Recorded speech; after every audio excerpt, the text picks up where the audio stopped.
many of you are aware that 36,000 Americans die from influenza each year? That's a lot of people losing their lives to a mostly preventable virus. The flu can be prevented in most people by simply getting a yearly flu vaccination, and it's that easy. Throughout my 18 years in the medical community, I've seen firsthand just what the flu can do in a community. It's practically painless, easily obtained, and fairly inexpensive. The flu vaccine is your #1 safeguard against contracting the flu.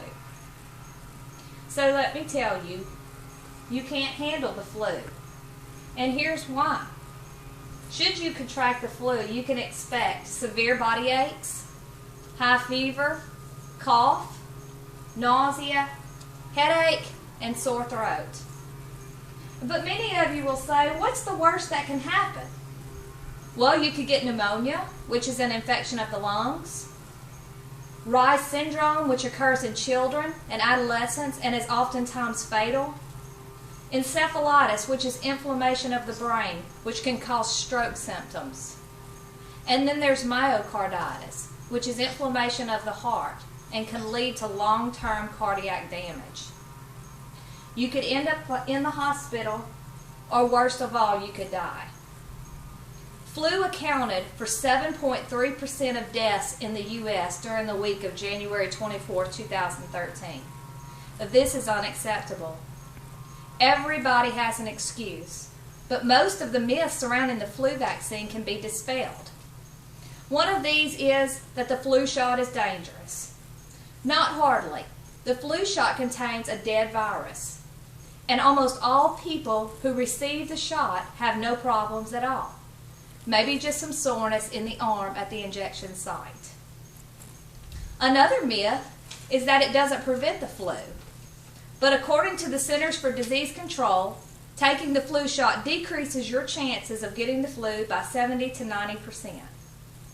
And even if it doesn't prevent the flu in your case, it can reduce the likelihood of you dying from the flu by as much as 80%. As it's shown that people who have had the flu vaccination have far less symptoms than those who did not. One other myth is that there's a shortage of vaccine. Not this year. And it costs too much, but guess what? It's free in some places and affordable even if you can't find a free source. But you know what? It's not all about you. There are some people who can't take the flu vaccine due to medical conditions. Included are the immune compromised, HIV and AIDS, or those undergoing chemotherapy, newborns and infants younger than 6 months, people with severe egg allergy, and people with a history of Guillain-Barré syndrome. But thankfully, by doing your part, by taking the flu vaccine, you can reduce the chances of you transmitting the flu to any of those that cannot take advantage of the vaccine. Okay, so you've decided you're going to get a flu shot. Let me tell you where you can get it. Your local pharmacy will more than likely have plenty of vaccines. The public health unit is always a good source for vaccinations.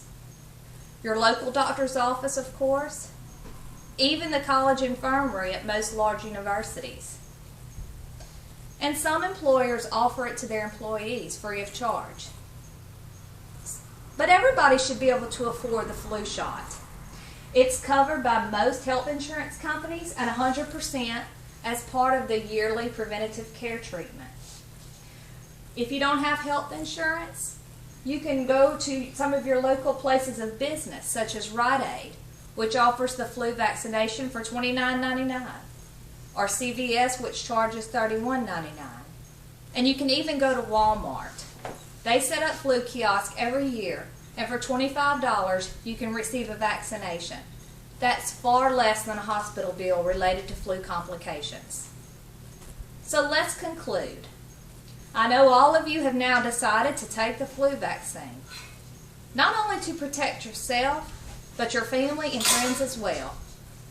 Easily accessed, affordable, and effective, there should be no excuses for failing to take advantage of the results of years of research done by experts in medicine.